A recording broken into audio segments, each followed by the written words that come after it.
Science Friday is supported by MathWorks, creator of MATLAB and Simulink software for technical computing and model-based design. MathWorks, accelerating the pace of discovery in engineering and science. Learn more at mathworks.com. WNYC is supported by Bayer. Science is about asking questions, testing, trying again. It's not easy, but it's relentless. It evolves, and that's why science delivers. Learn more at sciencedelivers.com.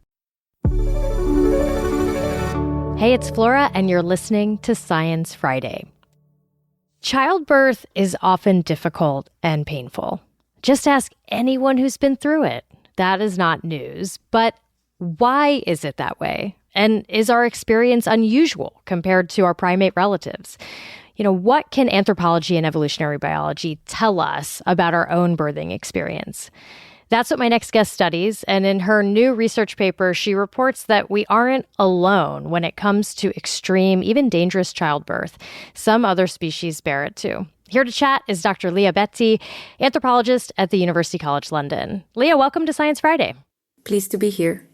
Okay, so why is human childbirth so hard? Is it a geometry problem? That's the interpretation, the running interpretation, that we have a very difficult situation just because of the way we evolved. So we are bipedal, we walk on two legs, and that meant that our pelvis had to adapt to it and change in shape and size, and we ended up with quite a compact little space for the baby to be born.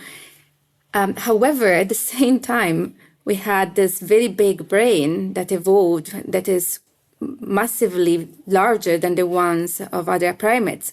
So we ended up in this unusual situation of having to fit a particularly large brain out of a particularly small pelvis. And that's a history that has been told for, at least since 1960, when the term obstetrical dilemma was invented just for us.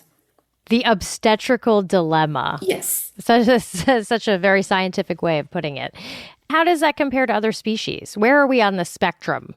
That's exactly the question. So in the past, we were compared with other big apes, like the chimpanzees, also gorillas and orangutans. And they're all quite big apes, and they have relatively small babies. In their pelvis, the baby can go through quite easily. So it looked like we were the very unlucky one. But in this study that we have done, we found that in other small primates, in some primates, the situation is so much worse. So there are these little monkeys called squirrel monkeys. They're about half a kilo, more or less. And they give birth to pretty big babies up in the canopy in the forest. And when the baby's head has to go through the pelvis, the baby's head is actually double the size of the space available in the pelvis. So it looks like it totally is impossible to fit the baby's head through the pelvis. However, clearly they manage because they do give birth regularly. So what seems to be happening there is that the maternal pelvis totally dislocated. The three bones that form the pelvis completely separate during birth in order to allow this huge head of a baby to go through, which of course doesn't happen in humans. We cannot dislocate our bones.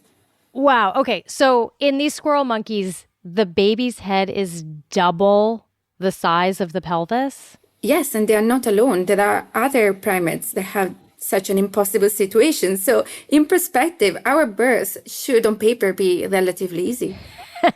Well, give me some examples of these other impossible situations and how they cope, because I guess not everybody's dislocating all of their pelvic bones. Well, the thing is, we don't really know. So we have other little monkeys called tamarins, and they also have a baby's head that is almost double the size of the maternal pelvis. But nobody has actually observed what happens during birth. So we don't know how they manage. We just assume that they do the same as the squirrel monkeys. But again, nobody could observe this. We know what happens for squirrel monkeys because what I think it was a heroic student took X-rays of the birth of squirrel monkeys in the 90s. So sat with the monkeys throughout their labor and during birth and took X-rays in the moment when the mother was pushing. So she could actually see in the x-ray that the pelvis was dislocating, that the bones were completely separate in order to let the baby through. But of course, we don't have this for the majority of the other species. Wow, that's amazing. Do we know if childbirths are painful for other primates? Can we know? That's the question. It's so hard because when women give birth, and it depends on the population, but women tend to vocalize, to make noises quite a lot. Other primates do not do that. We don't know why. Maybe it's because living in the wild with the predators nearby, vocalizing is not a good idea. However, I've had to watch quite a few videos of primates giving birth, and you can see the tension in the body every time there is a contraction. So I can only assume that it is a difficult and painful experience. What we know, though, it's shorter than for humans. So we do seem to have a longer birth, longer labor. So maybe we do have a difficult situation somehow, but it's not down to how big is the baby in respect to the pelvis. Something else is going on. Why? Okay, here's my question for you. Why would childbirth be painful and hard? I mean, I'm speaking from experience too, but evolutionarily, this seems like a bad idea. I totally hear you. And also speaking from experience, it was not fun at all. And it also is quite dangerous. I mean, now we have cesarean sections and hospital care and also the epidural if we want to. But in the past, none of this was available. So you can expect that maternal mortality and infant death as well was quite higher than it was today. And we have records of that. So it was painful and difficult and dangerous. Why is that the case?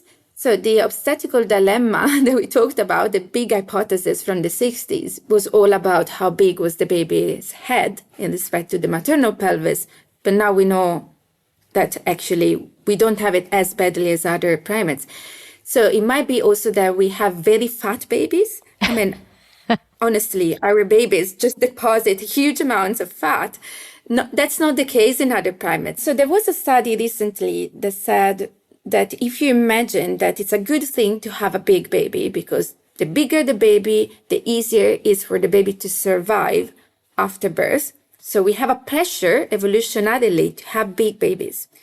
At the same time, we have a relatively compact pelvis to be able to walk on two legs. In this situation, in which you have two opposing needs, what you can expect in nature, based on normal evolutionary theory, is that there will be some deaths, effectively, because we are combining two opposing needs. What adaptations do humans have for giving birth? I mean, like, should we think of adaptations around support systems, like midwives? Well, exactly. So we are stuck in this situation of having a difficult birth, but evolutionarily, some of the ways in which we adapted is cultural. In other primates, you don't have midwives. Usually, the mother gives birth on her own, sometimes in complete isolation, or even if she is in a group, she will not have direct support. So humans seems to have fairly universally evolved midwifery, and that seems to be fundamental. And one of the reasons why it might be so important for us is because our babies come through the birth canal and emerge facing backwards, so the back of the mother. So the mother herself cannot easily help the baby out by pulling the baby, because it will pull against the direction of the spine of the baby, because the baby is facing the other way. While in other primates, usually their babies come out looking the front of the mother, and the mother can help the baby out herself. So we cannot do that, hence probably we do have midwives. Now, what is interesting is that in order to have midwives, you need to have quite complex cognition and a complex social system. So it is possible that our difficulties in giving birth might have been also a stimulus to evolve a more complex social system and more complex cognition and support for the mother. That's fascinating. Did this work make you rethink any of your own preconceived notions about giving birth? Yes. I mean, I thought we were in the worst possible situation, especially after personal experience. And now I do feel a twinge of regret and that I didn't know this beforehand and went in more level-headed. Yes, no, I do feel pity for some of the other monkeys, I have to say. They can't even express how unhappy they are.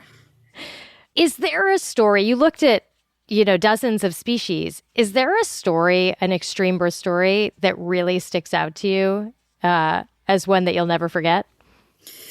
Oh gosh, I've seen so many videos. There is one photo that sticks in my mind of a gelada monkey mother giving birth, and the baby is facing out of the vagina with their face forward and looks at you as it emerges, which I find is absolutely hilarious, that the baby just comes through looking at the world. It's very, very different from what we have. But yes, there are other stories that are more complex. For example, I cannot imagine how terrifying must be for a mother to give birth up in the trees, as it happens in quite a few of the small monkeys that live quite high up from the ground. And they do give birth hanging from branches or sitting on branches. And in some cases, the baby falls and is only held up by the umbilical canal. So it's attached to the mother, and the mother needs to fish it up. And I'm assuming there are unhappy stories there, but it must be absolutely terrifying. Oh my goodness. Like a yo-yo, just like pulling it back up. I wasn't going to say that, but yes, like a yo-yo probably. Yes. Dr. Lia Betti is an anthropologist at the University College London. Lia, thank you for joining me today. Thank you for inviting me. This episode was produced by Rasha Aridi. We will catch you next time. I'm Flora Lichtman.